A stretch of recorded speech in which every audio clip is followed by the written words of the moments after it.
My name is Sharon Yandel, and I'm here on behalf of the Falls Creek South Neighborhood Association. And before we begin, I would like to, where are we here? Oops, where'd we go? There it is. I would like to acknowledge that we are on the historic, traditional, and unceded territories of the Squamish, Musqueam, and Tsleil-Waututh peoples. Before we get into the crux of the meeting today, which is going to involve the, as you know from the notices that you've read, some opportunities that exist in the community for development that we hope can not only meet our needs, but meet the increasing needs of other people in the city. Before I get to that, I'd just like to say a little bit about the Falls Creek South Neighborhood Association, for those of you who may not be aware. And that is that the association was set up in 1976 by the City of Vancouver when the community was first developed. And the reason for that is because the city and the residents at the time needed to have an organization that could deal with the day-to-day issues of the community. There was a new school, there were daycares, there was a new park, all of those day-to-day issues. And the association structured itself on this basis, that the members are actually the enclaves, the residential enclaves, that is, the stratas and co-ops that make up Falls Creek South. The association has met every month for 43 years now, I think it is, 44, going on 44 years. It meets monthly, and there are delegates from each of the enclaves that are elected or appointed within those enclaves. And the association is also funded in this way by the enclaves, that on a so much per door basis, which is equal for everyone. Now, this is unique in the city of Vancouver, there's no question about it. But it has allowed us over the years to be able to form a strong voice for our community, and we continue to try to do that. Part of what the association has done in the past few years is to create a committee called RePlan that you would know about, you would have certainly heard about. And that committee itself has subsets of in different interest areas. And the purpose of the RePlan committee when it was set up was to, it set up at a time when it became clear that the initial term of the leases that cover the 80% of the land that is owned by the city in Falls Creek South, that the initial term of the leases were coming to an end. And there was a desire to know what do we have to do to allow this community to continue? Because the community has been successful beyond the wildest dreams of the people who put it together in the 70s. And at the same time, how can this community evolve and change in such a way as to meet the different needs of people in the city that, and particularly as we've learned so much in the past 10 years, how can we retain and expand the stock of affordable housing at a time when over half of the people who live and work in the city actually can't afford to live here? So that was the overriding concern of RePlan when it began, and it remains the overriding concern. We all know that because this is city land, the issue of the leases and the continuation of the leases is paramount in our minds. And that is an ongoing pursuit, and the issue of the leases underpins everything that we do in the creek and everything that we will do in the creek in the future. The topic today that we're going to be focusing on are new development, ideas of new development opportunities in the creek.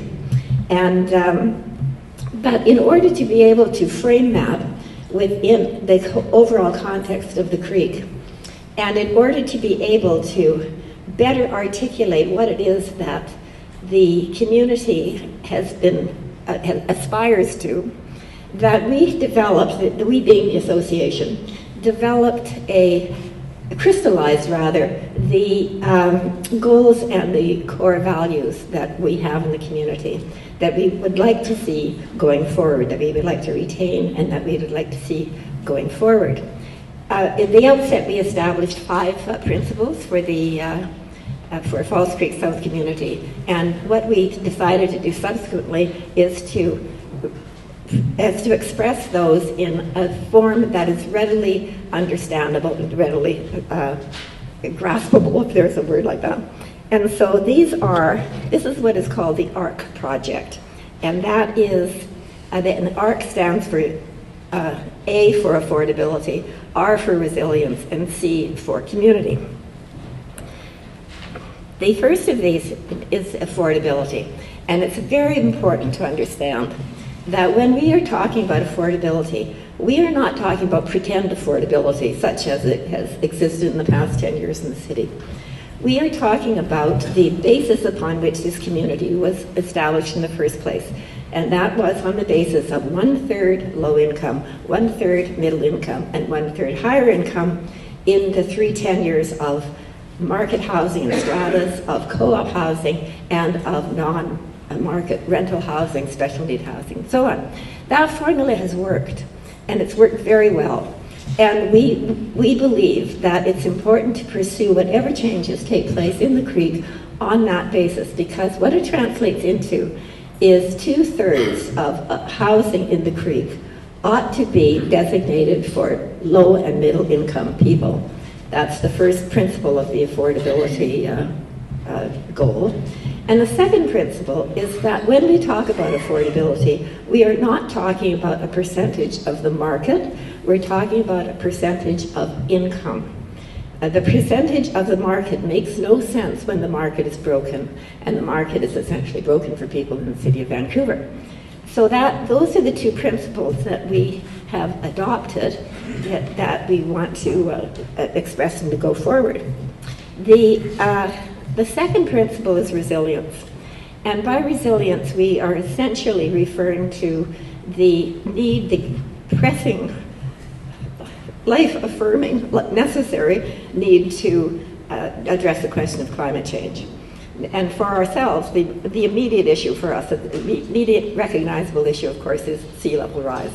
But there are a whole range of activities that we need to undertake now and in the future that can express the resilience necessary to be able to not only keep our community going, but to keep our planet going. And the third is, in fact, the question of community. Whoops, where did that go? The community that we have in Falls Creek South was made possible very largely by the design of the place. And there are principles of design that have been essential to making this such a nice neighborhood to live in. For example, the courtyards that we have, and the children running in and out of each other's courtyards all the time. The fact that in so much of housing, there's light from 2 sides, for example. There are so many architectural principles that inform our community, and that is part and parcel of what we are trying to retain and what we are trying to extend. You know, very early in the piece, we kind of adopted a slogan that said, in order to stay the same, we have to change. And that actually informs a lot of how we see the future. Now, in that context of these principles, at the same time that these were being, the goals of the association expressed through RePlan were being crystallized in the ARC project, at the same time an opportunity emerged in the creek to put some of those principles, hopefully all of them, into practice. And this arose because the Broadway Lodge, which as you know is a care facility on Ladies Mill Road, had the need and has the need to expand and to change the way in which care is provided in the community, or to its residents rather, and also to look for opportunities that can integrate the needs of the lodge with the needs of the community. So we started to look at ideas for senior appropriate housing, for ways of integrating care in the community, in the lodge, and services elsewhere in the community. And that's going to be essentially the essence of the of the meeting we're having today. We referred this as the intergenerational hub, and that is is central to the community plan that we're going to be talking about today. So before I turn it over to our principal presenter, I will just like to identify a number of people in the audience who have been very active working with the association and who have some developed levels of expertise and certainly levels of knowledge in a range of issues. And I just want to identify them to you so that you can, subsequent to the meeting or during or at the end of the meeting or whatever, that you can talk to these people of any questions that you might have or any concerns that you want to express. So they are, first of all, there's Nancy Hannum. Nancy, where are you? She's in the back. Nancy lives in Alder Bay Co-op, and she is the chair of the co-op, sorry? Which is right there. Alder Bay is just behind us. She's just Alder Bay saying. Co-op is right over there. Yes, okay. Okay, thank you. Alder Bay Co-op is right over there. You see, I told you she was an expert. And she is the chair of the something called the AWG, the All Working Group of all of the co-ops in the Creek, who have gotten together to deal with the questions of affecting all the co-ops, and especially the questions of the leases. Secondly, I'd like to identify Richard Marchand. Richard lives in the Creek Village. It is a strata leaseholder, and he is the president of the Strata Leaseholders Society, which is an offshoot of RePlan. And he will, I don't think he wants to talk about, he doesn't want to spend his life being bogged down on the details of lease negotiations, but he's there as a resource person if you'd like to if you'd like to talk to him about anything to do with stratas. Richard, who's next? Yale Stav, who is, this is Yale. Yale is a strata leaseholder in Spruce Village, and she is the person who is heading up our resilience work group of the association.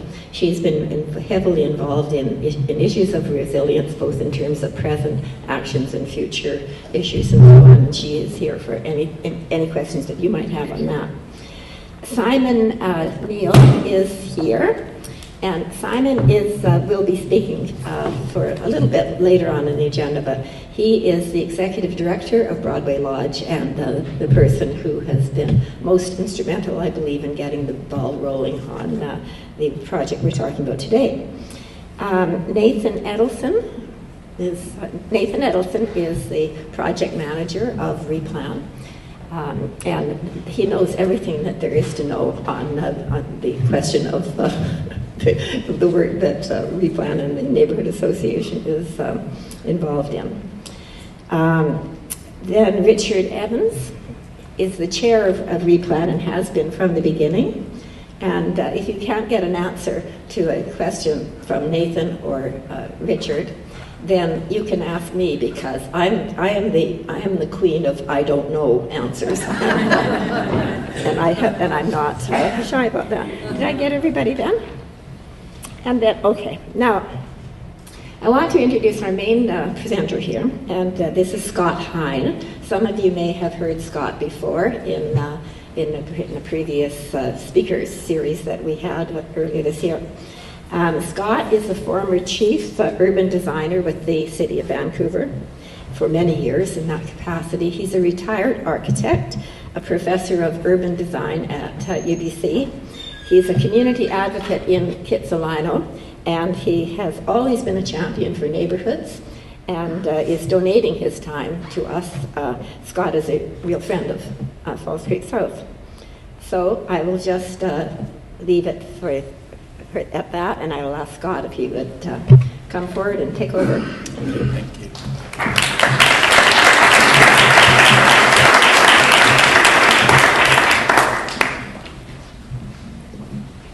Okay. Hello, everyone. It is such an honor to be here, supporting all of you and the efforts of your cohort here. It truly is inspiring to see passion and commitment to your community, and it's really why I'm here.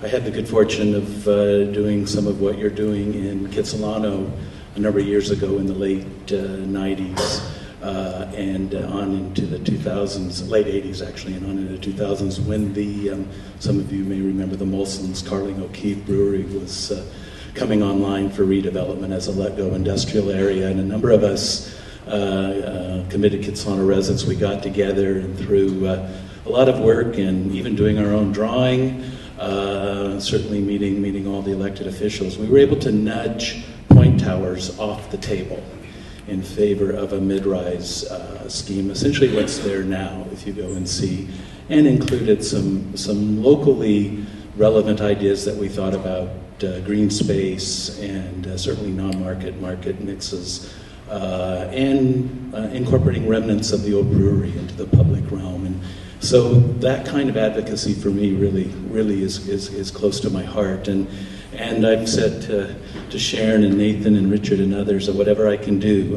it's important for me to watch you succeed.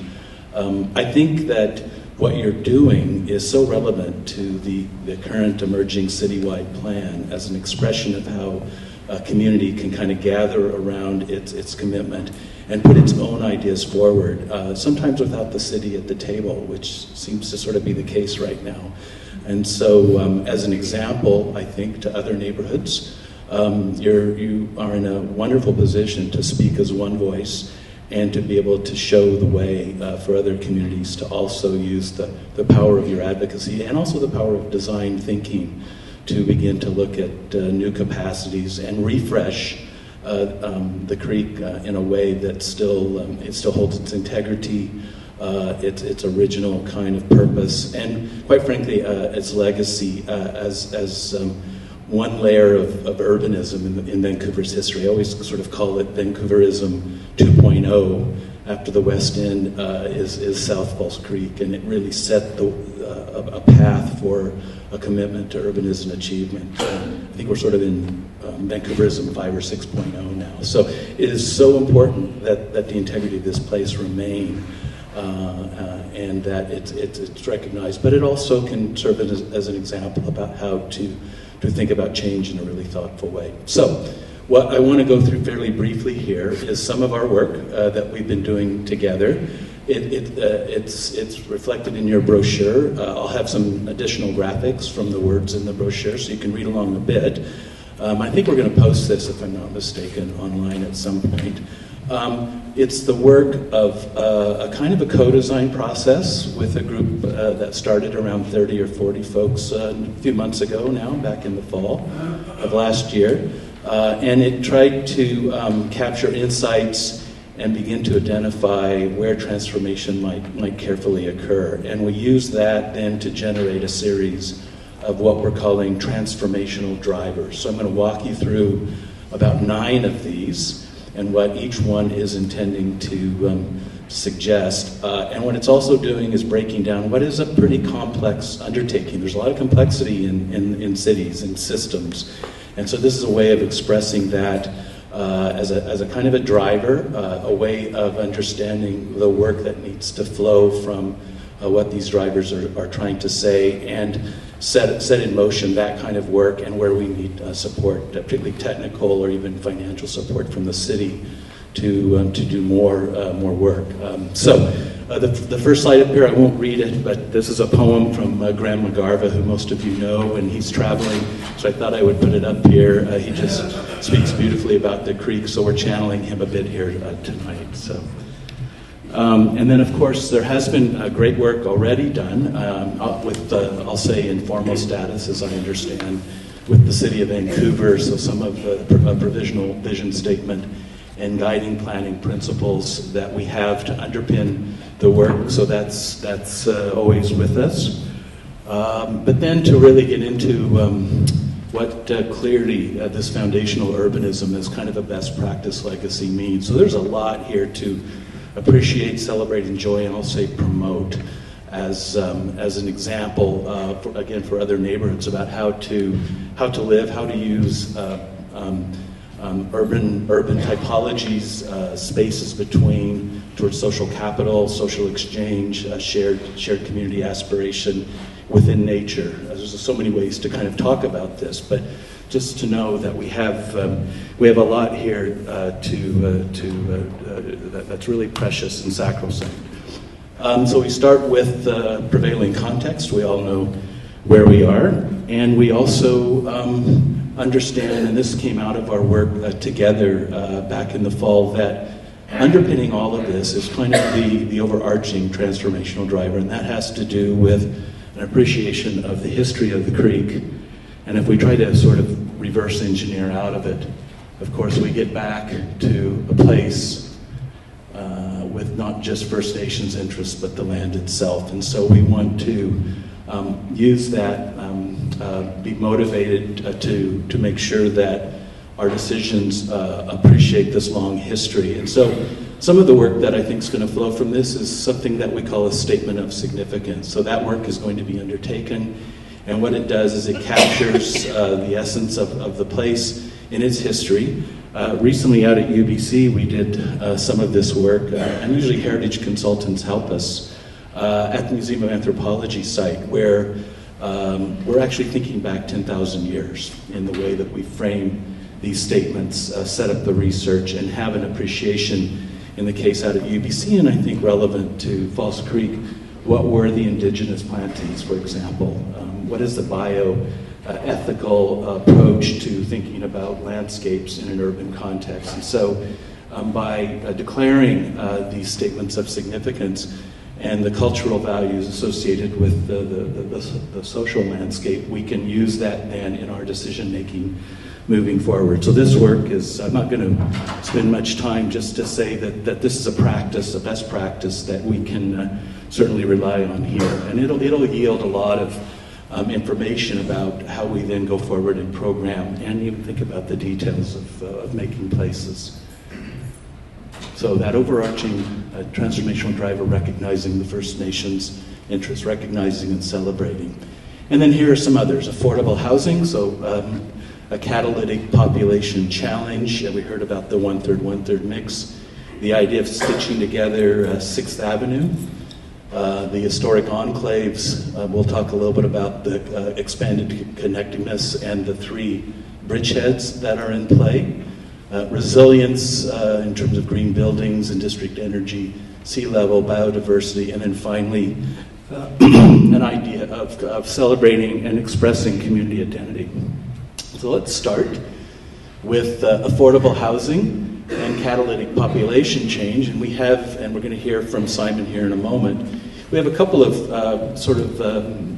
more obvious candidate sites in the parking lot adjacent to the Olympic Village SkyTrain station, and then across the streetcar tracks we have another parking lot that some of you are well aware of, with the parquet, the tennis courts on top, and those seem to be sites that would not displace and are located near transit and could be a wonderful place to start in terms of this kind of vision of an intergenerational hub and a mix of housing towards a different kind of socially focused community. So I'll talk a little bit more about that. So what this driver is saying is we need to understand that that's here for us now to work on, and we need to do some more work and move forward. Related, the second driver dealing with early strategic sites other than these larger kind of footprint sites I just mentioned. So along 6th Avenue, there's obviously kind of a narrow strip there associated with the berm. There's some road redundancy to a degree. So what does that mean? Is there an opportunity to generate some housing if you think about a cross-section through the berm and the road and then the tracks and then 6th Avenue? Is there potential there to think about a strip of something that could develop out with proper access, addressing all the things, and create some economic value in so doing? And so we need to and want to think about that in addition to the early sites. And so there are just a couple of images of that. And then related, the idea of 6th Avenue and re-stitching it. It really is a bit of a fracture in the in the morphology of this part of the city. And so how can we address the technical challenges and the kind of throughput that is possibly needed in the context of larger systems around the creek for automobile movement or not? It's a long-term question we need to take on, while at the same time weaving or knitting the Broadway corridor down to the creek. Of course, we have one bridge. There was always an intention of having more pedestrian bridges across. So what do those little north-south red lines actually mean, particularly as the Broadway corridor intensifies, and how do we ensure that 6th Avenue doesn't become either real a physical barrier or a perceptive barrier moving forward? So to do that, I think the city needs to step up with some technical resources and dollars, and a group of you working closely with the city to understand what the various scenarios might be and the implications for that. Yes, sir? Question, is the city planning to replace the streetcar line with housing? I wouldn't say that. I think there's various opinions about the streetcar line and its immediacy. I'm not here tonight to represent the city, so I really couldn't say. It's a transportation planning question. I do know there's the potential to link Vanier Park and the planetarium site all the way through and to the downtown up to Stanley Park. But so it's not part of RePlan to build? well, I'll let RePlan perhaps address that in a moment when we get to a conversation we'll have at the end of my presentation. So just hold that if you would. So what does restitching 6th Avenue mean? That's an obvious relevant question. And then looking at, and the word refresh here being the operative word, how do we think about the historic enclaves and where we can carefully, delicately, I'll use the word surgically, insinuate new capacities? There's parking that you have within the enclaves at grade that could be converted to some form of housing or other uses. That's one example. How do we do that without losing the integrity, the functionality, and really the social joy, purpose of these enclaves and the courtyards?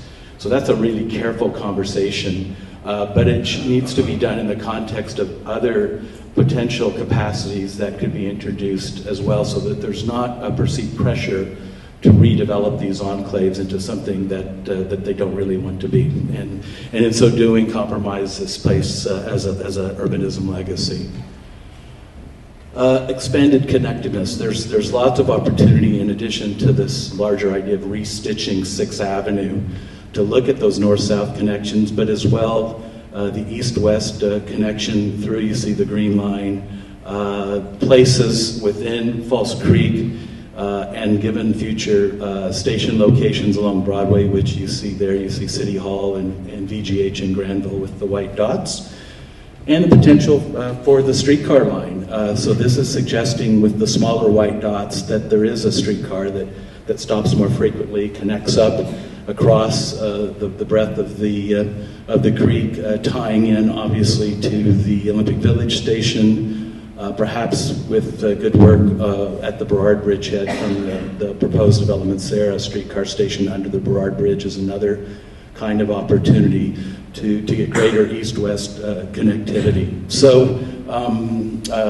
work with the city, with engineering, with planning needs to happen, but with a particular focus in addition to 6th Avenue of expanded connectedness. With this, and the question of what gets connected, there seems to be some opportunity at the three respective bridgeheads to introduce new capacities, in some ways to take again the pressure off the enclaves. So I'll talk more specifically in a moment, but at the Canby bridgehead and near and adjacent to, we'll appreciate that there's still a development to occur by the city on the east side as the last neighborhood of the Olympic Village. And so this is the official development plan kind of spliced together with an aerial photograph of the west side of the South Canby bridgehead, which with suggested heights of sort of 8 stories in here, 4 and 9 stories, and the existing site in there at around 14 stories. That's actually outside of the Southeast Falls Creek ODP. So what does it mean for, given the height of this site and the potential for those first two sites for the intergenerational hub in the Broadway Lodge, what does that mean for heights at the bridgehead working together in companion on both sides, the east and the west side? So that's a question, and this tries to focus a question about that bridgehead. Similarly, at the Granville bridgehead, there's just outside our door here, you have the Honda dealership and the car wash. You have a number of sites that are sitting there that have also a latent development potential. What does that look like? At what heights? We just saw recently in the paper this week, the planning department has confirmed that the greenway on the Granville Bridge will be on the west side. And so you can imagine, if that gets implemented as it comes from the downtown back and forth along the west side with the 4th Avenue off-ramp there, potentially getting, also being a greenway-like piece of infrastructure. What does that mean for the sites that are in between and at that bridgehead? And is there a chance to, for those sites to kind of address or even clip on to the bridge infrastructure at the bridge elevation? There's some pretty interesting questions about form and footprint and the potential there that, again, could be seen to be taking pressure off trying to develop the enclaves. And here's an image of that greenway idea announced just this week in the paper. You can see the kind of spaghetti, if you will, that all of the sites around here that have some potential certainly to be thought about. So work with the planning department and engineering needs to occur there. And here we are at the, of course, the Burrard Bridgehead. This was some initial work many years ago, which looked at how to create a road network under the Burrard Bridge to connect essentially the creek to the Vanier Park side, and to open up some parcelization and frontage given what were varying interests. The image on the left shows all of the different ownerships. It's a very complex ownership pattern. So how can you connect up? This diagram in the middle was done while I was at the city that sort of shows one way to do it. But of course now there's a proposal on the table, and so with Squamish and West Bank. And so how do you, as a community, engage, particularly in the question of the streetcar, getting the streetcar, if there is going to be a streetcar, to go all the way through to Vanier Park? How do you engage, given in the context of a statement of significance in strengthening First Nations partnerships, how do you engage around a conversation of what happens at this end of the creek, given a development proposal where really there's very little the city can do jurisdictionally, I think, to leverage some things. And so it's going to take, I think, a commitment and really, again, one voice to work with the city and the First Nations interests to see if there's something that can serve the larger creek that comes out of this conversation. So a pattern of potential more intensive development at the bridgeheads as an urban pattern sets up, by contrast, the in-between being something that is akin to what we have now in terms of scale and pattern, whether it's those early sites that parallel 6th Avenue, given the berm and the redundant road system, or it's some of the big parking lot sites, which I'm going to come to now in a moment. And of course, we have something at the Burrard Bridge. So there's sort of I'll call it eligibility emerging around where there is greater potential versus less, and where there's we need to be even more careful about, I'll say again, surgical, kind of more delicate insinuation of density in between. Again, we have you have some expertise here on resilience. The idea that both the landscape as a productive landscape serving this community as a demonstration of ethnobotanical kinds of best practice, songbirds, food, local food, urban agricultural systems. What is that? How can what you have now, which is precious, be refreshed and even made more productive. You have the potential for district energy. I apologize for this, but I like to refer to the Southeast Falls Creek District Energy Center, given it's the location of a bunch of sewer connectivity as the confluence of effluents. Thank you very much.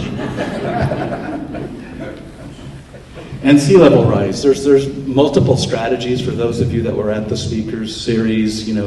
Working along the perimeter of the creek throughout the entire Falls Creek Basin. Is this a combination of some bigger infrastructure at the English Bay Bridgehead, or is it going to be managed through smaller, more incremental rising sea infrastructure investment? The city is obviously well aware and paying attention, and you're mobilized, I think, as a community to remain engaged on that. But it clearly is something that needs to be on the table immediately. And lots of examples of how dealing with the technical challenges of rising seas can actually generate perhaps the cultural, institutional, even recreational infrastructure in the way that you think about those systems and ways of getting across the creek. So that's just expressive of the biodiversity potential as well.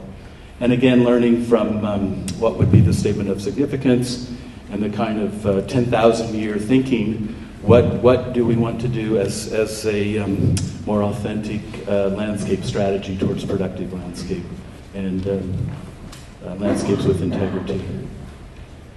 So there's also an opportunity, given the possibility of the streetcar or not, but to think about whether Sitka Square wants to be a heart. And I'm not going to try to describe what heart means. I think that's for you, but it certainly as a place, given that the Granville Island planning is suggesting a bridge off the island to the Sitka kind of neighborhood. What does that mean, good or bad, for how you want Sitka Square to be as a place of respite, quiet, passive, or local services?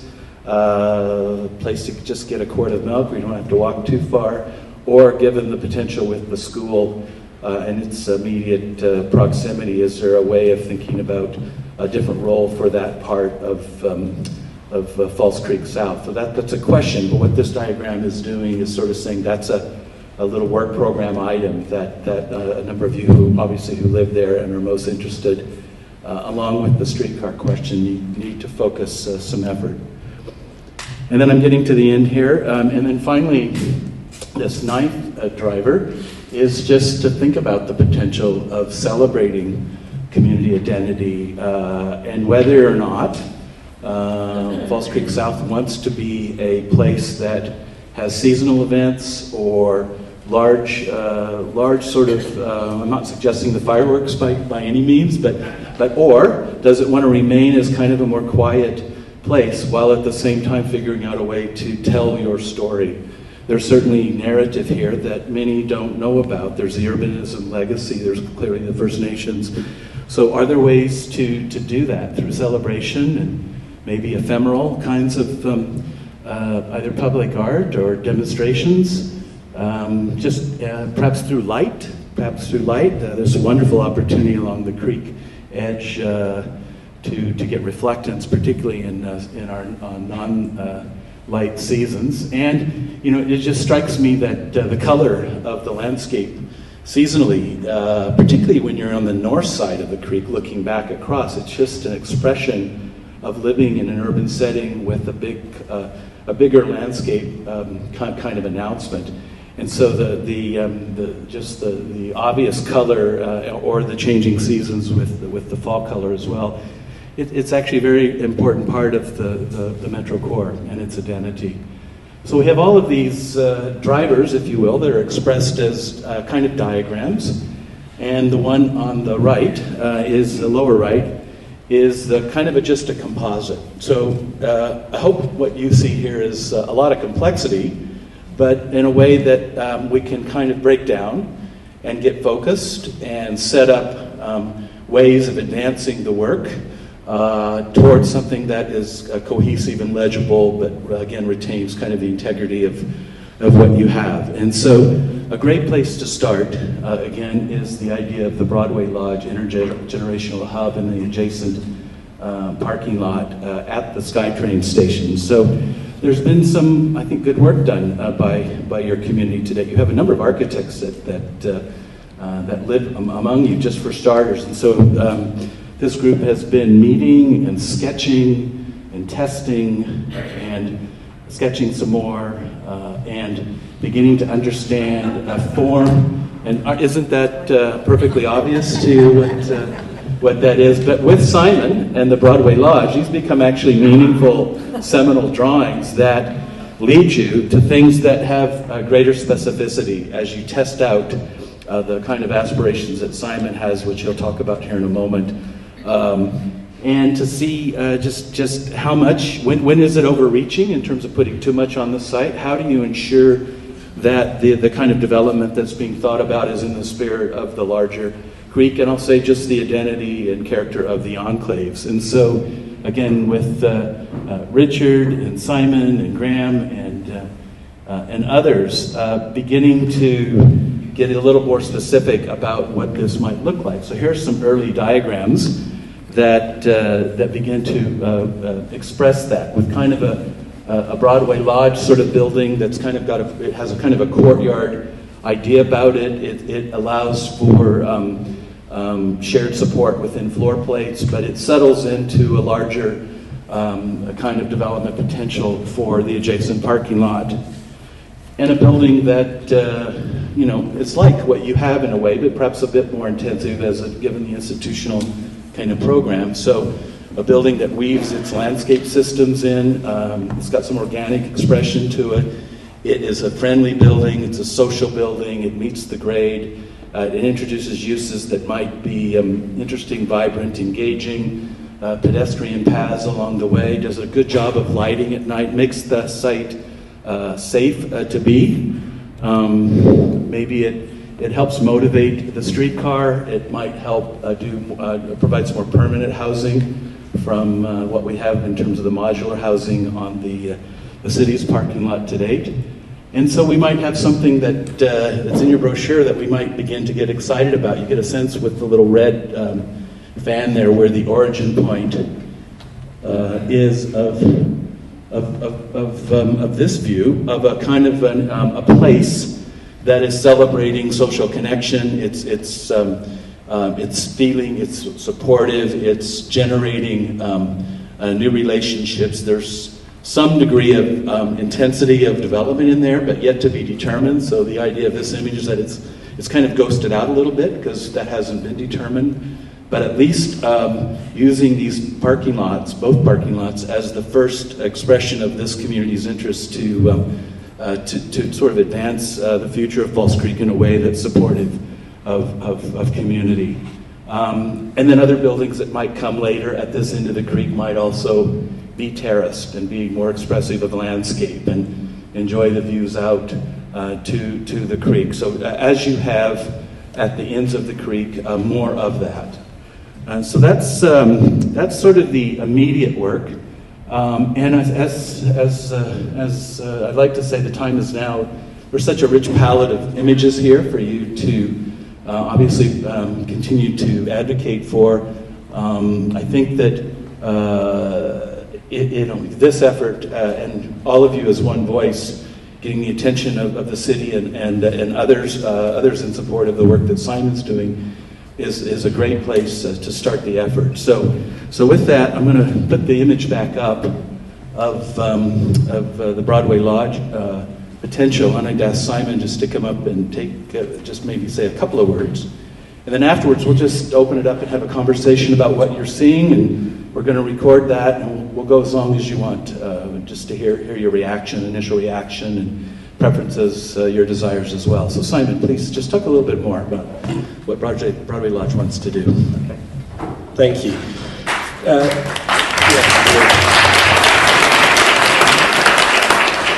First of all, let me say this. I'm really honoured to be here, but at the end of the day, this is my job, and so I get paid to do the work I'm doing. What has amazed me over the last couple of years has been the amount of people and the amount of time and the sheer quality of the conversation that's happening around this. I've been amazed at the depth and the complexity that's been wrestled with, and just the hours upon hours upon hours that people are putting in on your behalf in their spare time. So I want to congratulate you as a community for the way that you're approaching this, and we see ourselves as part of you, but at the end of the day I go home, and so I recognise that I'm an honoured guest here. I get to be part of this. So just congratulations on the way that you are carrying out this conversation. Now, what do we at the Lodge want to do? Well, we've been here since nearly the beginning, and we've been at times very involved in the community, and at other times just a little bit isolated. What we're hoping is, as you guys grow and move into your next phase, that we are very much part of the community, and we're hoping to really belong in the community, and to belong to you, and have you as part of us as well. Now, what essentially we're trying to do, because I've got like 1 more minute here, I think, what essentially we're trying to do is a continuum of care. When we talk about the complexity of urban design, which I'm just starting to get an idea of, the complexity of healthcare is just the same, and it's such a complex conversation. But at the moment, until very, very recently, what happens is when you need to come to somewhere like Broadway Lodge, largely it comes in a moment of emergency or desperation. Maybe you end up in hospital, and then very quickly you're dropped into a long-term care facility anywhere in the city, and you better say yes to it, otherwise you might not get an opportunity again for the care that you need. What we're trying to do here, what we've been talking about since the very beginning, is say, how do we provide a continuum of care that says, once I start to need a little bit of services and care, then I'm engaged with the care at Broadway Lodge, and that can see me right the way through my journey of aging in place. And so we're looking at providing services that go out into the community. We're looking at how we partner with you guys in your stratas and co-ops, and how do we partner with you to get services there? How do we provide services localised in the centre there, so that you're starting to form a relationship as your ageing journey continues? How do we provide affordable housing so people can get some supported housing without having to move around all the time and move from here to here? How do we provide services to a place where we can live? And then how do we move into that very difficult stage of moving on to long-term care with people we know that know us, rather than in a location that we know, rather than just being dropped into the middle of nowhere? That's the overall dream that we have, and to do it in a less institutional environment. So rather than feeling like I'm in a hospital, how do I feel like I'm in a home? So largely speaking, does that capture what we've been talking about? All right, and so again, thank you so much for allowing us to be part of this. Thank you, Simon. Robin, I think we're going to do now some... by the way, I didn't mention that some of what you saw with the diagrams actually came from an adhesive, a colored adhesive dotting exercise with Post-it notes. And we have to do that if the planning department's going to take anything we say with credibility. So we can say we've done a dotting and a Post-it note exercise out of that. So that was to stretch a little bit while Robin got ready. So I think what we'll do, and I don't know you, so won't be able to call you by name, but the idea is just share your first impressions, first reaction. I'll try to go in the order as hands go up. We'll just see how we do. Yes, sir. And do we have a microphone here? Richard's going to be, he does look a little bit like Phil Donahue, doesn't he, with the microphone? So, okay, yes, sir. Okay, my name is Maurice Redmond. I think most of us came here to receive assurance that Falls Creek wouldn't be taken over by the developers. There has been no mention of developers in this talk. I mean, it's wonderful. You're going to make a beautiful neighborhood.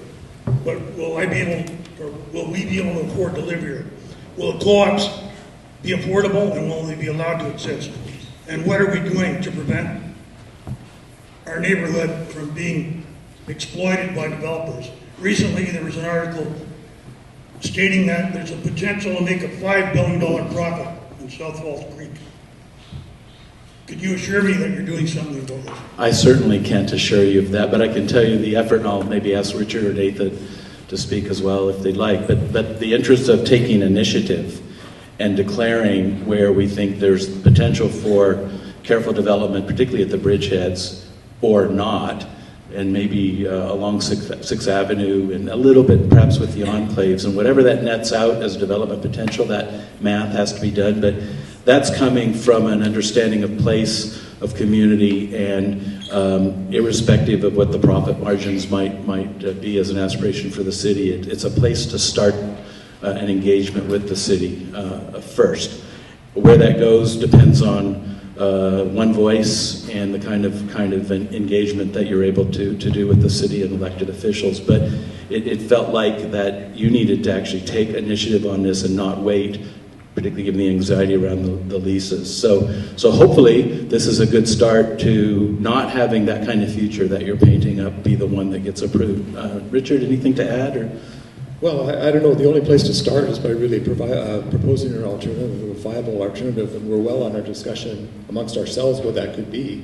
And it is a non-market, not-for-profit approach to provision of affordable housing. It's not the status quo, which is provided by the developer market. So that's our position going in. How that conversation is going to evolve and turn out, we just have to keep at it, and we don't know.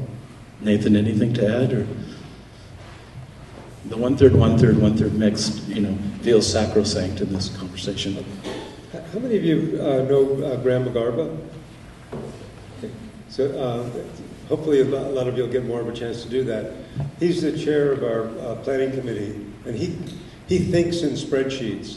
And what he's looked at is the embedded value in our existing buildings and how expensive it is to just tear things down if you're still trying to create affordable housing here. And so we're doing a lot of work on that. And we believe there's a real case to be made that the existing buildings have a lot of value, especially if the city is concerned about affordable housing. We're also reaching out to the senior governments, the ministers in the province and the federal government to join in with this kind of a vision, because these things are consistent with the national and provincial housing strategy. So we think we have a good shot at it. It's not guaranteed yet, and we need a lot more community engagement before we can get to the finish line. Okay. Sharon, you want to add something? What makes the possibility of the 1/3, 1/3, 1/3 continuation of that ratio is the fact that the city owns the land. If the city did not own the land, it would be a real pipe dream. The best the city has ever been able to get from the private development industry is 20% of new housing as affordable, quote, unquote. That means 80% is not affordable. Now, of course, there are no guarantees, but the missing piece that we have had to confront recently, the thing that we need more than anything, is political will. And for example, this community was created in the 70s because somebody stood up in the council chambers and said moved, and somebody else said second, and everybody else said carried. And that is what we need to achieve. There are many, many different ways to try to achieve that. This is one of them. This is one of them, to take an initiative to say, this is possible. This is not only possible, but this is even probable, and it is something that is good for the community, and it's good for the city. Okay. I've got Nancy here up front, and then I'll come to the back. So my question is, I don't quite understand still the intergenerational hub. So does intergenerational mean the continuum of care, or does that actually mean like children to seniors all within a hub? Okay, actually I'm going to throw it to Nathan first, and then Simon if you want to expand.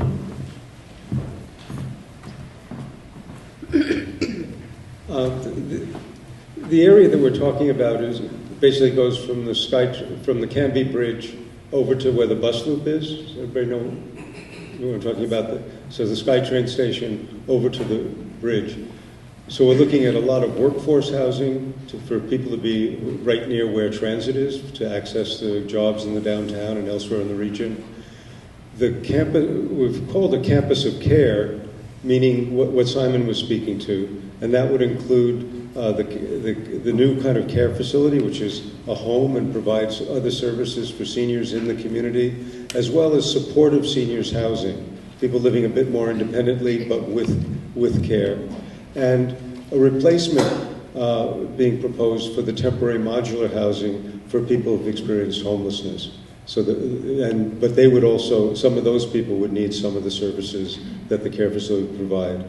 But in a lot of ways, the most exciting part is where the bus loop is providing, not that Simon's work is not exciting, it really is, and it's the one that's urgent because we have a unique opportunity of 3 governments that may want to do this, particularly at the senior levels, to support this. But the third part is a significant expansion of co-op housing, and about roughly half of it being for what we're calling seniors appropriate housing. That is the people who can't walk up 3 flights of stairs to get to their 2 or 3 stories. They're having new buildings with elevators and the right kind of parking and the right size and so on, as well as a lot of family housing, because we don't want it to just be just for one age group. So when we talk about the intergenerational hub, it really spans that, including workers and their families, people who need various levels of care, and then families and seniors living independently. Anything to add, Simon? Just one thing.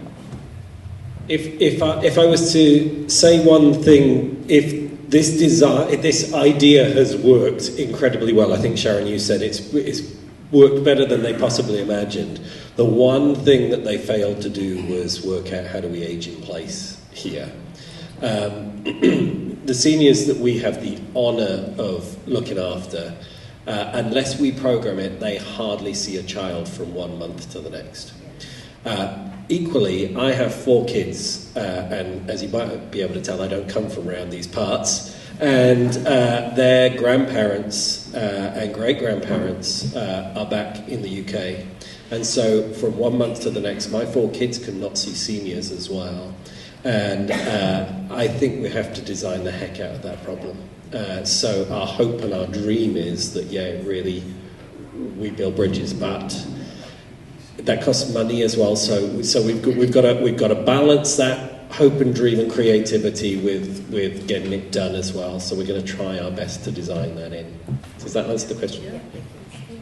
Thank you, Simon. We have a question back here. Yes, sir.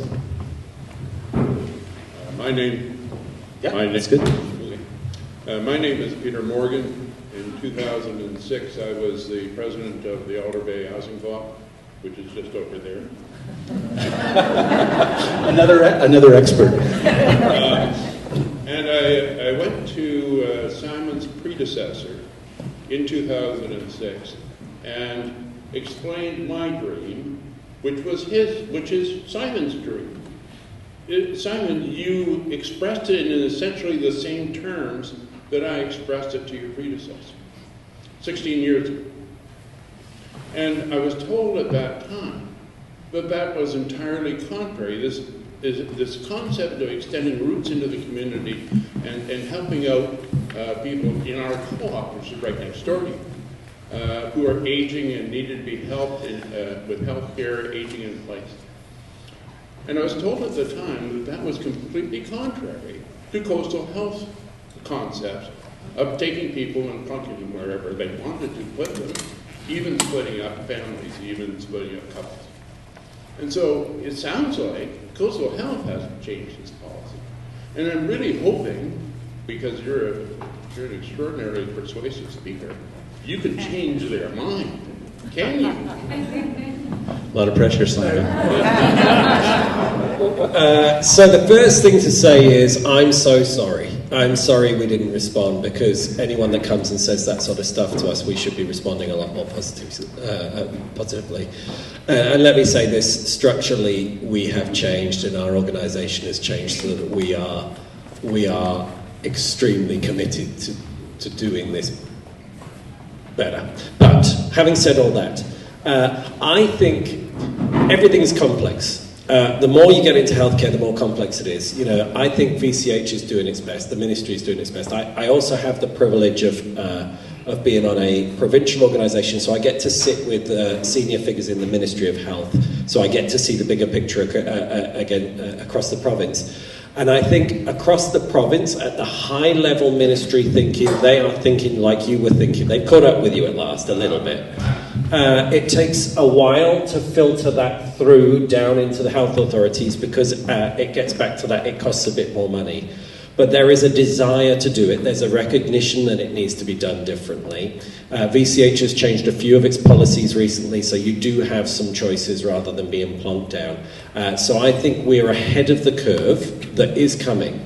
Fortunately, seniors care now is better than it was 20 years ago. In 20 years' time, it will be exponentially better than it is now. But we would be one of the people, not the only, but we would be one of the people in the province pushing that kind of new way of thinking. That's excellent. Okay.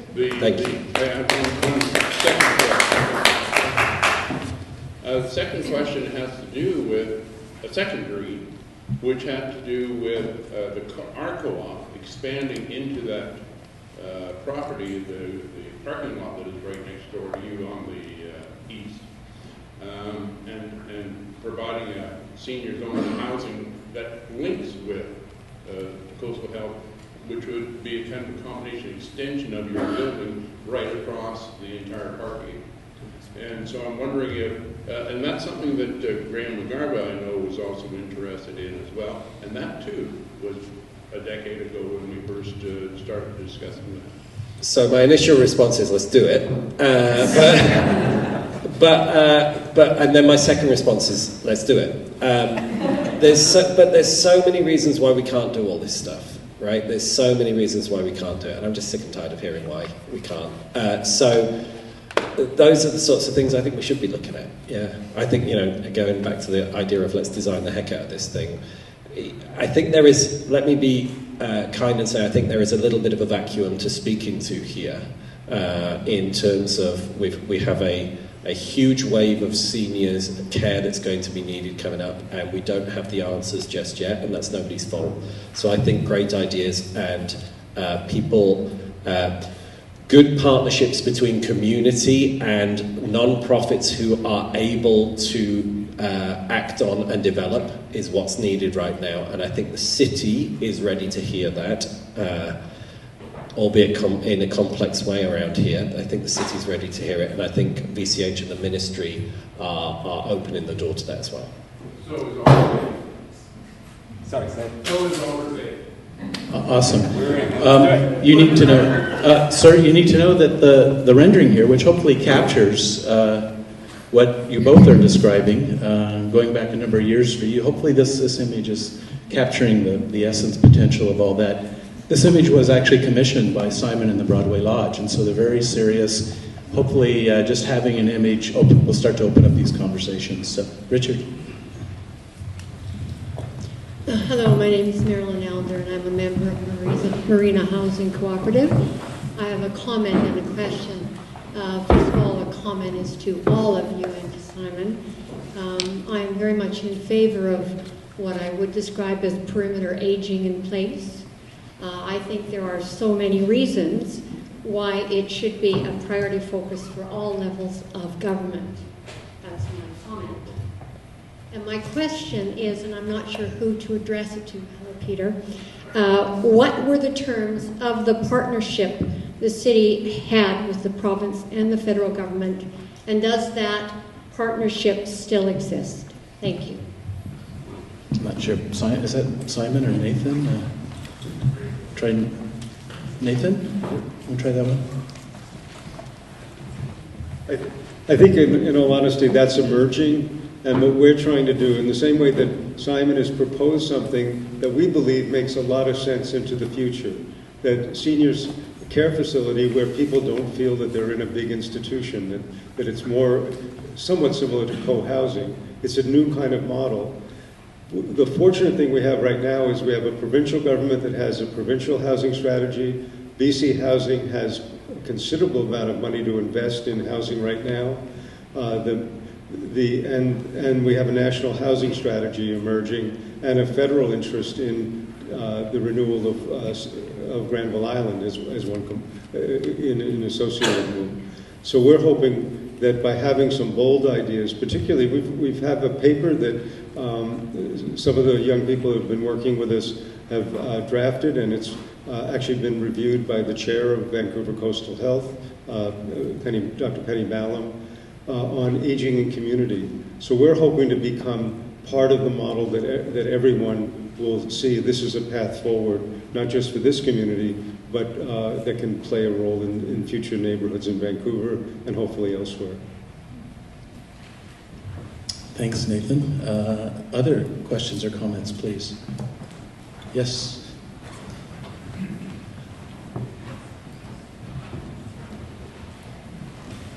Hi, my name's Jerry Roy. I'm on RePlan and the Strata Leaseholder Committee. I just have a question before I make my comment. How many people here are Strata leaseholders? Strata leaseholders. Strata leaseholders. And then how many people are co-ops? So pretty close to mixed. And how many people are freehold? Great. So I think what we're experiencing today is we're experiencing really a turning point in our 14-year history of trying to deal with the city and the leases. And, you know, we've been spending about 13 and a half of those years banging our heads against the wall and not really getting anywhere because the city never really took us seriously. And so I think the strategy came in an opportunity with Broadway Lodge where we're actually starting to create our value proposition as people living in our neighborhood. And kind of, if you look at the city, changes in development, changes in the city usually are development-driven initiatives. And I know we always think of development as really a negative, but when we look at what we're doing in this hub that Simon's project encompasses, it's actually positive development. And I know that there's some of the co-ops that would like to grow, and we're looking at options along 6th Avenue that can put more density into Falls Creek South, then the city needs to add density. And we're doing some initiatives of like looking at the cost of what the city puts in their pocket if they were to tear this down and put up new development, as opposed to preserving what's here, and by putting up new development, how much affordable housing would they get? And the numbers actually really look good on our side, and we're starting to put those arguments together along with really coming up as a viable community and trying to get one step ahead of the city so that they're playing catch up with us. So I just wanted to acknowledge, you know, when we were talking about the meeting tonight, I said, well, hey, people are going to come here, they're going to want to know about the leases, and we're not even talking about the leases. And I finally got it, you know. It's like the way that we get our leases renewed is by coming up with some good alternatives for the future of our community, and not being self-interested, but being value-added. And so that is kind of where we're at. Okay? Thank you. Thank you. Yes, Larry, are you back here, Richard? Or I can grab it. Larry, here. I was just wondering, speaking as an outsider, I don't live in any of the co-ops or stratas or anything. I'm in KITS. But I'm co-chair of the Coalition of Vancouver Neighborhoods, and so I am concerned about the whole city. And one of the things that I've always been concerned about with Falls Creek South, and we haven't talked very much about it, and I don't know whether it is for this forum or not, but is the transition of the whole of Falls Creek South from its present population into, you know, as people age, as we get older, yes, we will be moving into the facilities you're talking about, but then does that mean that necessarily, I would think, some of these people are moving out of co-ops and out of stratas, and others are moving in? And how is that managed? Because I think that from the city's perspective, they're not only wondering about the leases and the stratas and the future of them, but how the whole project, how do the co-ops transition and how do the stratas transition to the future populations? Okay, who wants to try that one first? I saw Simon, but I'm sort of looking at Richard and maybe even Sharon. But Simon, do you want to speak first about staying in the hood? Well, just specifically quickly on this project that we're looking at, what we want to do is to offer some right-sized kind of appropriate properties for people that want to move into smaller, they want to downsize. At the moment, where are your options in the neighbourhood? Part of this project is to offer some options, start to offer some options for people who say, look, I don't want to move to the other side of the city. I want to stay in my neighbourhood. Give me somewhere to go. So that's part of this project's vision with that kind of continuum.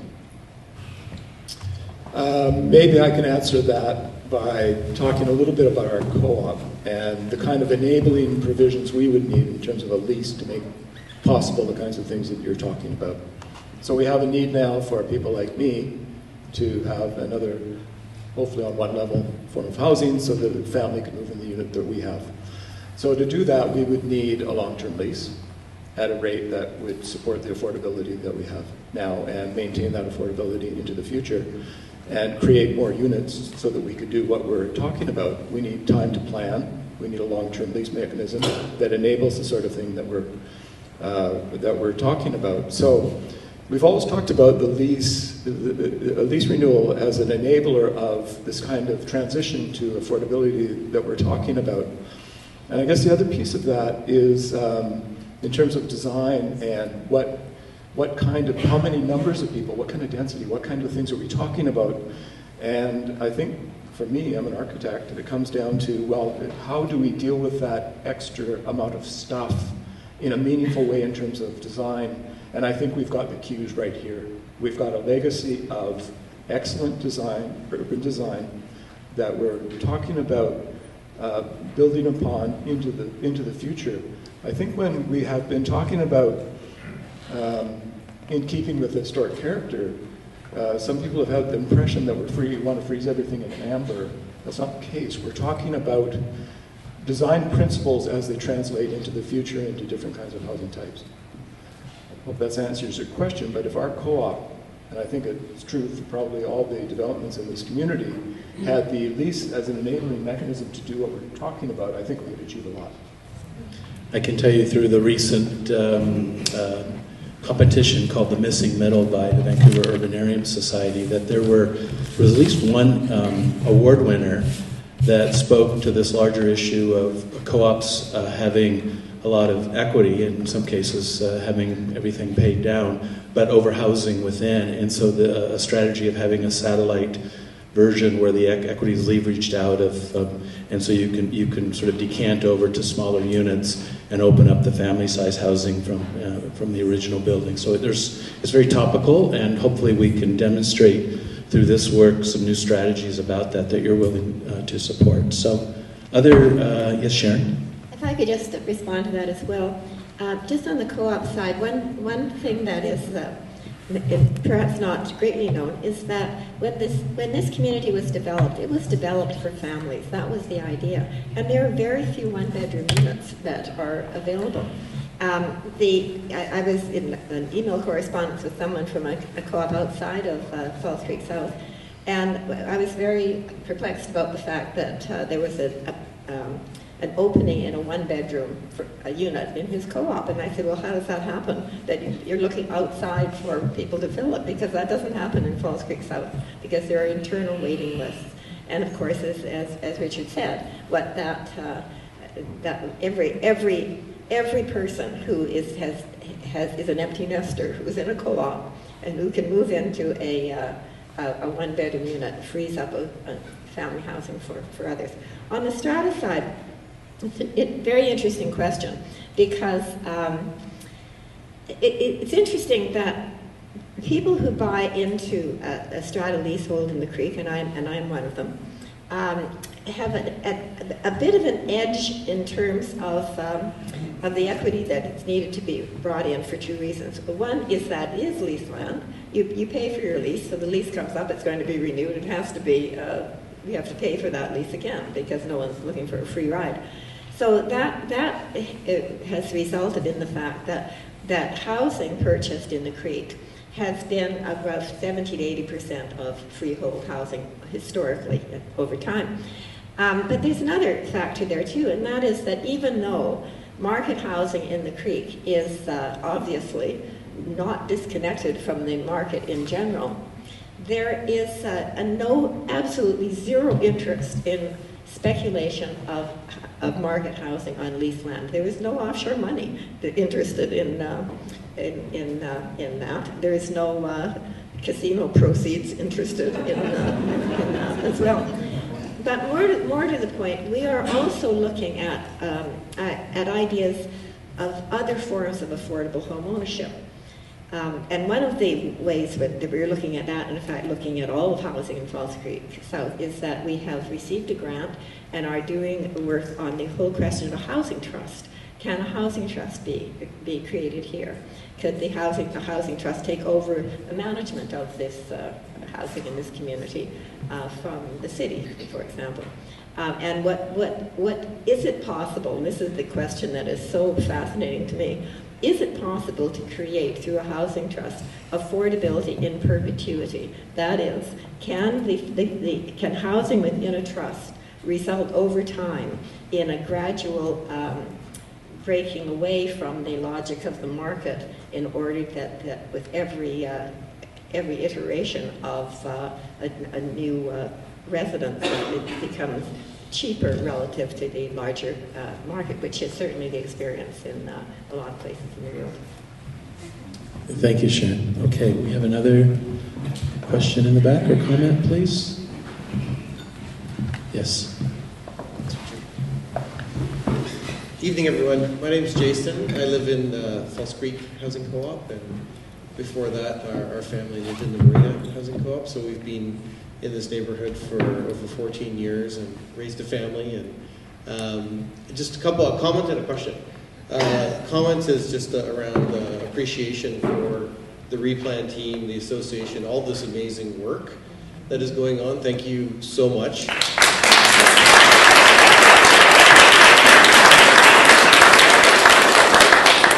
I think this idea of being a few steps ahead and having almost an overwhelming supportive vision is going to be a really interesting approach to take. I think you're going to find there's going to be a lot of support, for the people in this room, in this community to get to move that forward, and keep us informed of what you need to keep that public level of support going strong. The question that I have is around engaging support outside of this community. So we've talked that there was the Community Association of Vancouver, Kids has been mentioned, but one neighborhood that I'm wondering about, my question is around Fairview. Does Fairview have a community association? Because all those maps, they have the Broadway corridor, you have all these linkages through Fairview, the sight lines. When I walk my dog, a lot of our friends and fellow dog owners are all from that neighborhood, and it's such a connected piece. Just wondering if that's an ally that's being fostered and explored so they can get behind and really be also a big supporter of this vision that we're putting forward. I think that's a great question. I'm going to throw it to Nathan. I actually live in Fairview. And my understanding is, Richard may be able to answer this better than me, that there is a nascent community organization there. And he's had a chance to meet with them. I don't know that it's representative of all the stratas. It isn't right now. But the nice thing is that the city has decided to organize communities right from Commercial Drive to past Kitsilano through this Broadway corridor plan.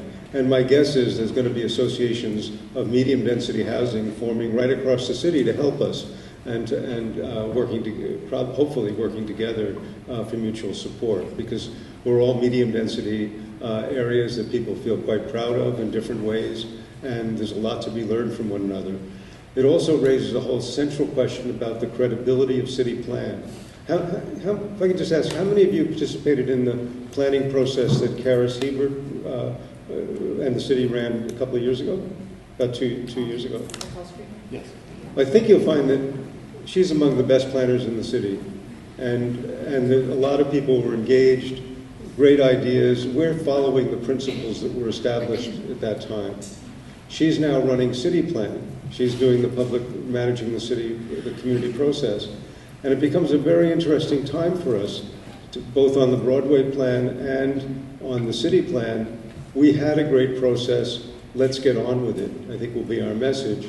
And it's also a message that I believe is going to echo across other neighborhoods. You can have a great plan, but if the city isn't willing to really work with you to implement it, there's no point in doing it. And we're kind of at that crossroads. So the main point was, I think there's a lot of potential allies, and maybe Fairview will unite just because they're going to be facing some of the pressures of change.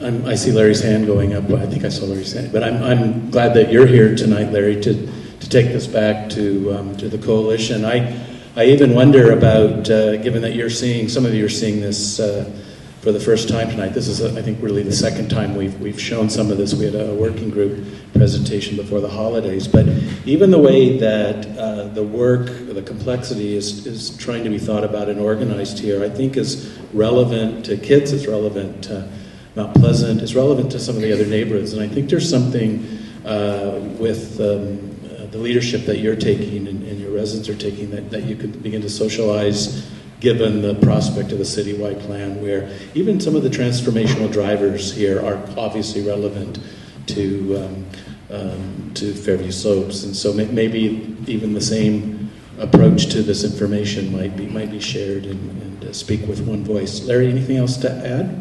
Or this gentleman, so, okay, I'll do this, Richard, is this okay? Here, please. What happens if the city wants to renew the lease at market value? Nathan, can you take that one? I'm giving Nathan all the really hard questions. Well, they're actually, my understanding, Richard's being eloquent in his silence, Richard Marchand, because he's been, I think he's counted them at 7 million meetings over the last 3 years. But one of the things that's kind of ironic about the strata leases is the city's been quibbling about how much they have to pay you if your lease doesn't end. There was actually an arbitration, and Jerry was here to push for it, that said that the strata leases will be done at market rental value. You know, and there was an agreement about that. The city's real estate people have even talked about it. So market rental value is not the same as freehold value, but we're looking for the ways to make sure that it's affordable, that the people have different payment schemes for the strata. On the co-ops, there's a report coming out. The Co-op Federation's been working with the city staff that have been, I'd say, I won't say it. I'll just say that they've had to make some adjustments in their figures to make sure that when they propose something, that it actually meets the city and community goals. And there's a major report that's going to be coming out sometime this year. It's been, but we believe it may be coming out shortly. That takes a new approach at this to really drive this based on the real incomes and the income mix that is being tried to achieve, as opposed to market freehold value or anything like it. So I hope that's clear enough. That on the strata side, market rental value, it's something that'll probably be arbitrated. I suspect that the city's figure for that will be a bit higher than the community's, but it's a quantifiable figure. On the co-op side, we're trying to get the shift to be what income are we trying to achieve and how do we make it sustainable. Thanks, Nathan. Yes? Where are we going, Richard? Over here, maybe? Please. Oh, okay. Yeah. Yeah, I'll just confirm what Nathan said, that for the stratas, indeed, the principle that we've discussed with the city over the last number of years has been the market rental value of the land for stratas for its current use, current density, current zoning, whatever you want to call it, recognizing the contamination of the property, and that's not been a vote of contention. They've also not only spoken about doing that and any future leases we might have for stratas, they've actually applied that to the 10-year extension they provided to the Harbour Terrace strata. The lease payment, prepayment that was offered to those people was indeed based on the market rental value of the land, which, as Nathan said, would be subject to debate between the two parties.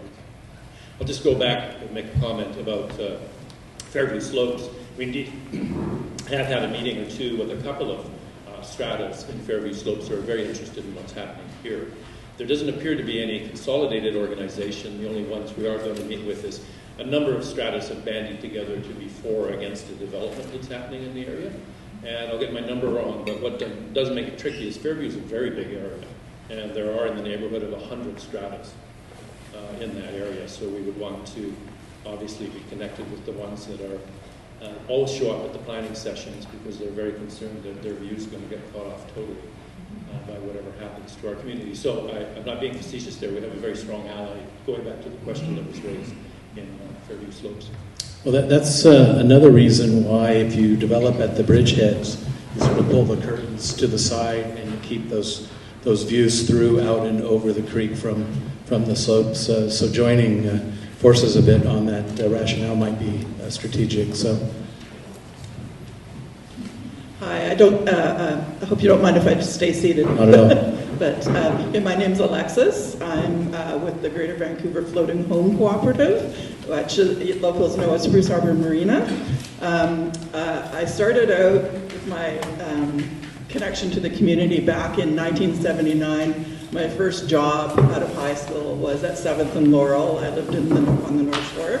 Took the bus through, C-Bus, to work and back.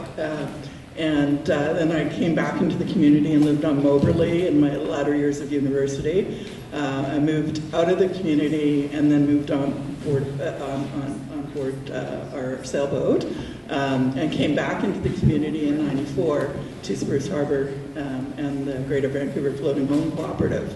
So I have a couple of sort of questions. One is around transit and how that ties into some of the concepts for the multi-generational hub and the adjacent potential conversion of the bus loop area there, and how sort of the plans that have, concepts that have been envisioned continue to support the transit line, the bus route through the community, because for all ages, and particularly seniors and the disabled in our community, that is a lifeline for many. And so some of the schemes that are here, it is going to impact some of how that bus line will operate and can do its turnarounds and so on. So I just wondered, has that been factored into some of the concepts that have been envisioned? So that's my first question. And the second was a question about the heart at Sitka Square that was mentioned.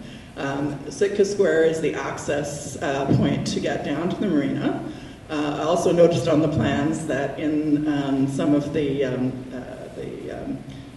6th Street and Transitional Edge that our underground parking lot, which is under the sports field at the school, is highlighted.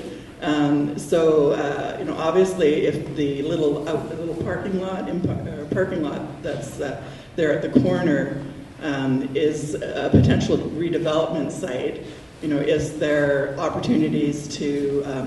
So what I want to say is that the co-op would like to expand its footprint and offer more liveaboard space. It's another form of housing. People own their own boats, so we have that, and then we have the co-op, and we lease our slips as co-op members. So we'd like to be able to, provide that opportunity to others as another form of expanding affordable housing in the city. But that means that we need support to gain additional water lot area, potentially, out in front of some of the park. But with that, we'd also have to expand our parking. And so are there opportunities to, work with someone else on that adjacent piece of property and put in additional parking capacity that would support, a new structure plus the co-op. So those were two of the areas. Sure. I wanted to learn a little bit about that concept for why Sitka Square is considered a heart, because there's no commercial aspect there, right? Correct. And it's fairly low key. So I was just curious about that. Thank you. Okay, let me try the second one, and then I will throw it to some others, I think, for your first transportation question. But what we tried to do tonight was to show really kind of the work plan as expressed in these drivers. And what you're describing to me is the heart, the Sitka Square question, with or without the Granville Island bridging that is being talked about, combined with the connectedness driver, where what's going to happen with that streetcar alignment, combined with the 6th Avenue re-stitch, and then these kind of interstitial sites that are thin but might have some development potential, but there's access related, and the floating co-op certainly being seen as precious and sacrosanct. There's 4 drivers in play there. And so I think that kind of question deserves a small working group that RePlan can motivate.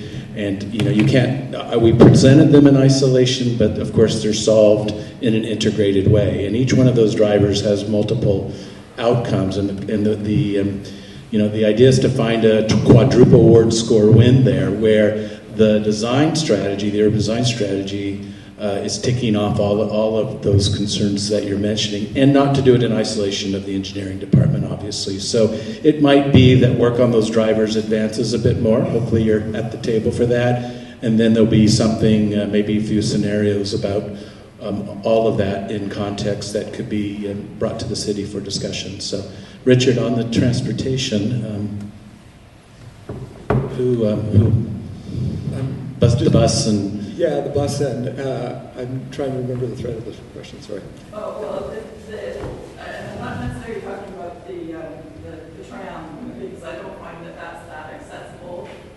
It's the bus itself that comes through the community along Nami's Mill and the bus loop and so on. So if the bus loop ends up being redeveloped, as you know, it's a very short leg there to turn in and make the turn on to Charleston.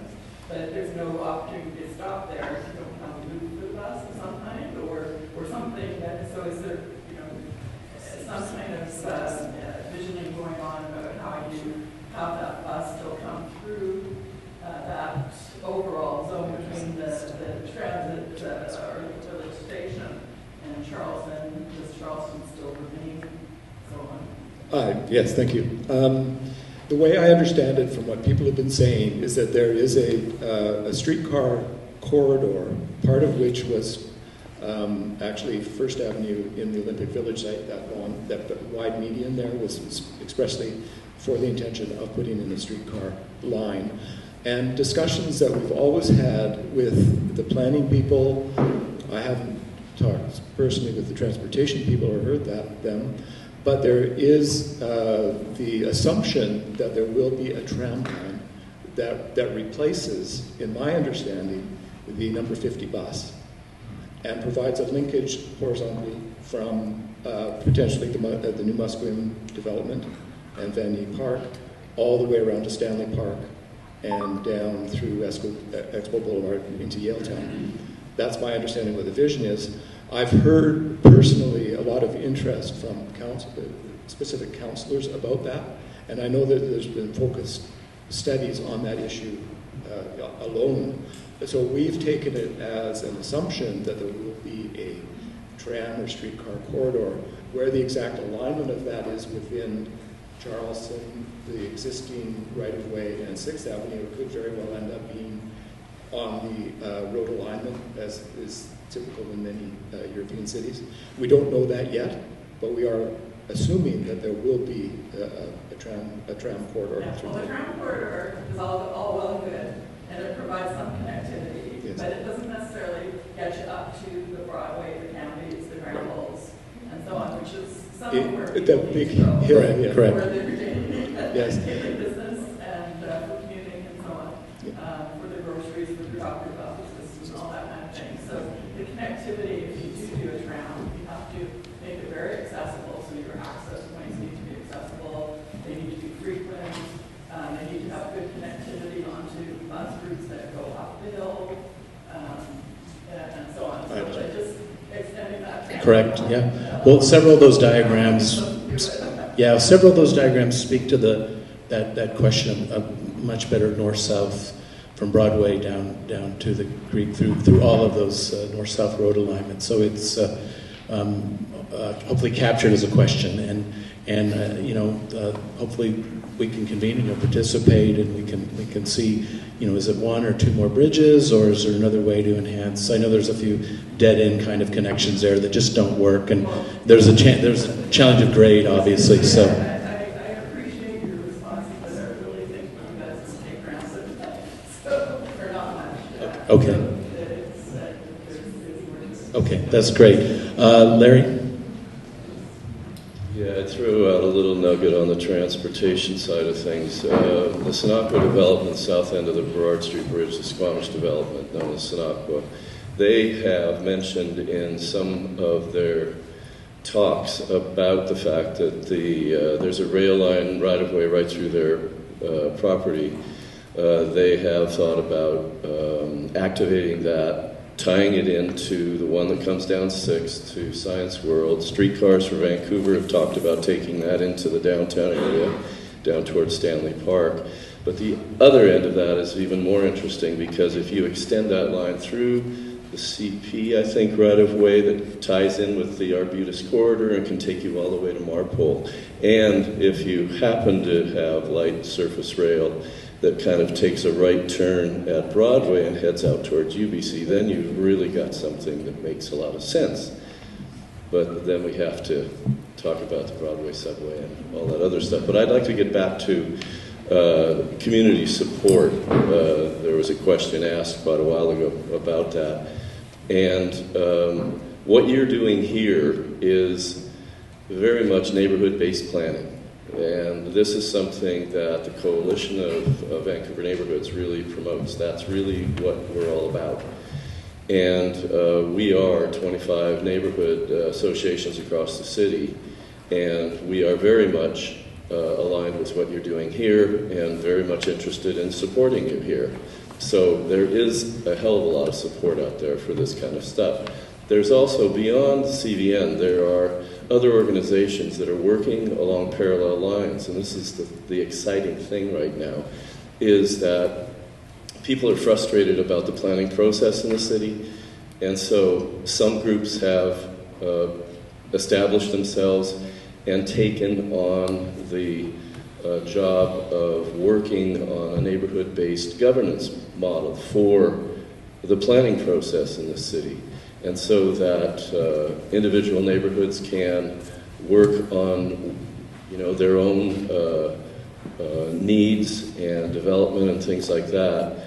And with the idea that across the city, every single neighborhood does things like you are doing, because that's the best way to plan a city. And put it all together, and you have a city that all the neighborhoods put together make up this city. And they're all unique and slightly different in their needs and their resources and their character and all that stuff. And so this is something that we're pushing, and we have to keep pushing it. And if it helps to push it by supporting you, we're certainly ready and able to do that. Thank you, Larry. And as I mentioned at the beginning, I think you're modeling that in a very, potentially very elegant way and relevant to the other neighborhoods. So hopefully there's a way to share that. So maybe one or two more. I know Richard has a few closing remarks, and so please. I just wanted to address the gentleman's question about what if the city renews the leases at market value. And Richard, I need a little bit of help from you. What's RPRP stand for? Yeah, so the city has a policy called RPRP, which is Residential Protection and Replacement Plan. Protection, yeah. And it's something that RePlan negotiated with the city. And the idea behind it is that nobody in the creek will get displaced because they can't afford to stay here. And so I just wanted to say that. And on the co-op side, there's a different relationship than there is on the strata leaseholder side. But I know the city sees the co-ops as a really viable way of creating affordable homeownership. There's some challenges with the government issues with that. On the leaseholder side, I think they really don't know how to address it. But at least we've been assured that we're not going to get kicked out of here. And the idea would be is that they do make leases at market value, at least you're going to recapture your equity. Okay. Anything to add, Richard? Or? Okay. I just heard a few stomachs growling out there.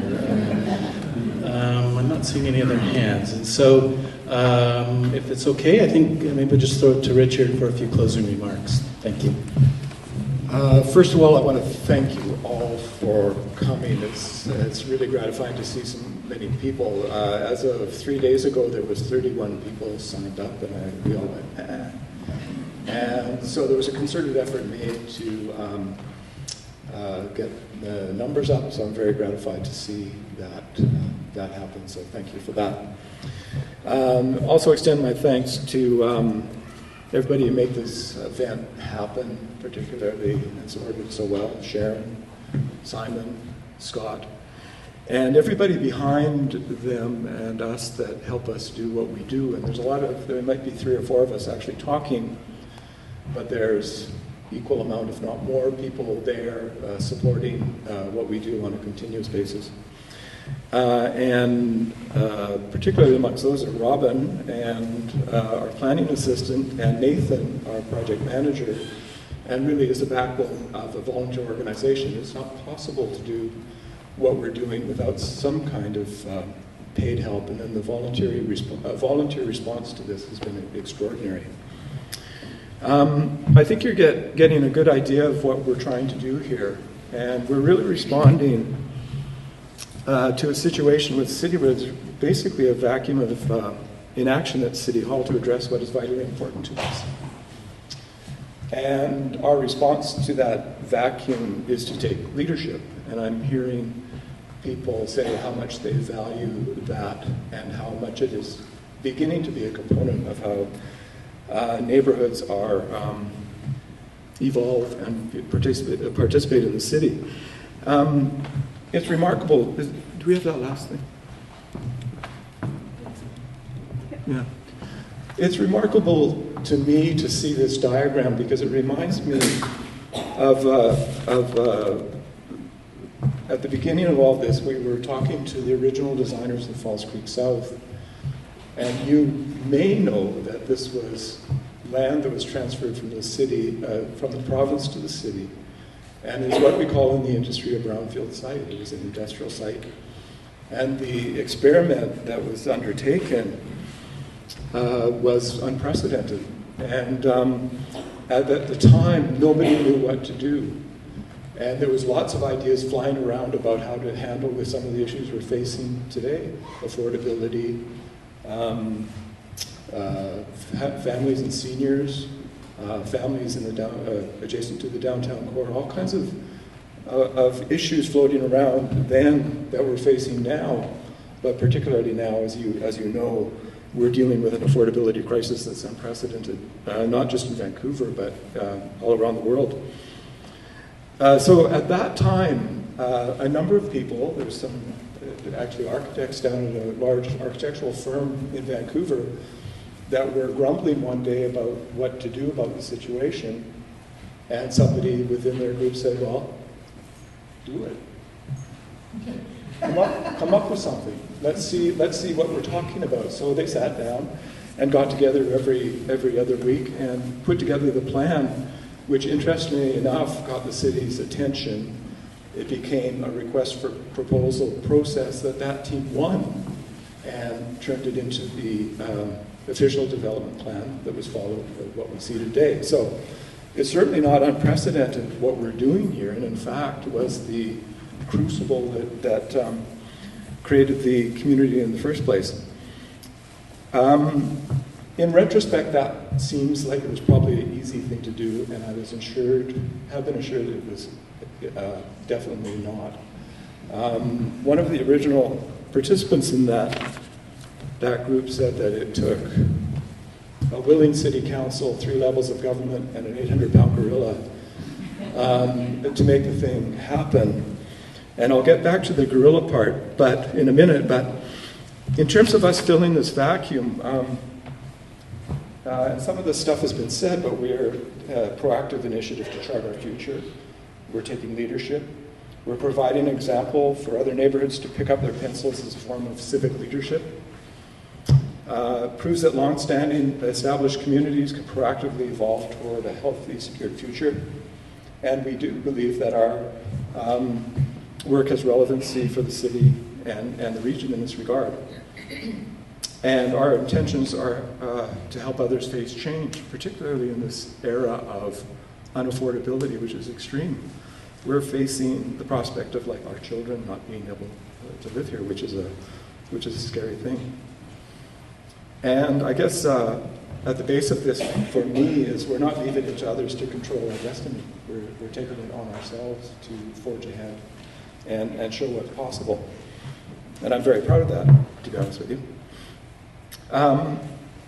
In addition to what you've seen and heard as part of this presentation, subcommittees of RePlan, both the Co-op Subcommittee and the Strata Leaseholder Subcommittee, are preparing for the next stage of discussions with the city to move forward with the leases in the community plan. I think we're going to be hearing more of that soon. What form that will take, who knows, but let's see and keep the discussion going, obviously. And we have also approached senior levels of government to engage with them for their necessary role to support what we're trying to do. At the beginning, as I just told you that story, the feds, the province, the municipality all got together to make what we have possible, and it's going to take that again. And we are in the process of engaging with those senior levels of government. Above all, this point's been made, but above all, right now, it's very important to move forward with the Campus of Care initiative. That initiative specifically addresses current local and citywide issues. We've talked about aging in place, seniors housing, and all that. And it provides us a very strong ally to address the leases. And that's something that we haven't had before, something concrete that's come along that we can grab a hold to and form alliances. And we're so pleased that, Simon, you're such a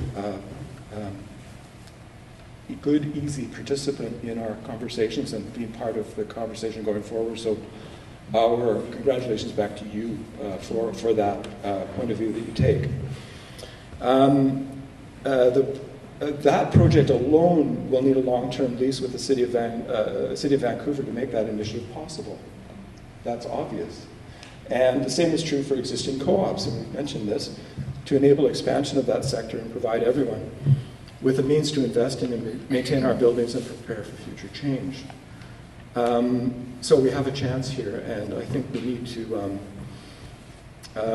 act on it, as people are saying.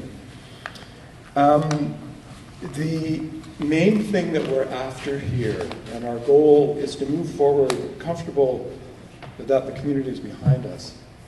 There will be days when we're all before City Council talking about certain things and advocating for certain things, but it's very, very important that there's the community there, and that we know that there's unity in the kinds of things that we're saying. And so I'm seeing coherence here. I think that's one of the main takeaways from watching everybody here. But that has to continue, there's no question about that. And basically, are we on the right track? I'll get back to the gorilla analogy because I think it's actually a metaphor, because I think it's an important one. What exactly does that mean when somebody says that you need an 800-pound gorilla to make things happen? I don't think back in the 70s I didn't see black gorillas running around solving our problems. But I think it rested probably, and what that really means is in a number of key individuals that made things happen. Walter Hardwick, Art Phillips, any number of people that you have in your minds. And my own personal experience with gorillas is actually 30 years ago when my 5-year-old daughter came into the kitchen and told me in no uncertain terms what she thought about something I had done a half hour before. And the power coming from that girl, I backed away and realized that she was right. And so we have somebody pushing 50 pounds soaking wet was a force to be reckoned with. And I think that that form of guerrilla is what I think we're actually talking about. And that I thought that young girl would make quite a good lawyer because of that, but she turned her guerrillahood into motherhood and interior design. But that's kind of the point. I think in terms of what we need here and what everybody can do, in terms of the forces out there that are aligned to not do what we're talking about is huge. I think we can all feel that because we can see it playing out every day. But then on the other hand, if we think about the kind of guerrillahood that I'm talking about, we have 5,600 of them, really, in this neighborhood. We're talking about that kind of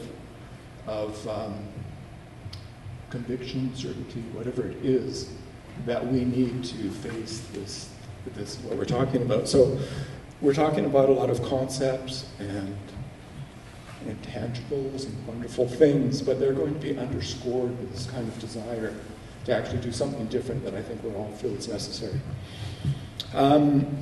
Robin has been creating lists of things that have been commented here, and we'll take that away, and there'll be a record of this meeting that we can all get back to and see, but there'll be more of this, and there will be more opportunities to participate. And I think the key for me is not the kind of participation where you have to or somebody says whatever, but to want to, and that there's going to be a need here to do it in whatever form that you think is appropriate. Talking to your neighbors if something concerns you, coming and asking us questions if that concerns you, and then bring it into a forum that we can actually deal with. And I've heard comments through the room about more questions are raised now than we have answers for. And I think that's probably the point, because that's going to continue now. And what it does tell me is that we can start to create venues to start to answer these sorts of questions. Transportation venue, the floating home co-op venue, the parking thing, the myriad of questions that are going to come up. I must say that one of the failures of the conversation thus far has been the inability to have the conversation, particularly with our partners, the City of Vancouver, the kind of meaningful conversation that we're starting to have here today, that we continue to invite them to, and I hope this kind of energy that we have going here to invite them in is really the key, and we'll continue to lobby for that. So it's just past 6:30. And so I think I'll leave it at that. If you would like to leave your contact information, please do so. But there's going to be other venues for you to participate and talk to us, so please do. And there will be a record of this meeting going forward that you'll see on the website, and I think I'll leave it at that. So thank you.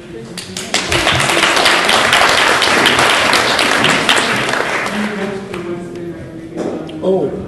This is, we created, you probably noticed that we created 2 venues for this. The people that couldn't make it today, there's another opportunity on Wednesday evening at Sitka Square at our co-op communal space. So thank you.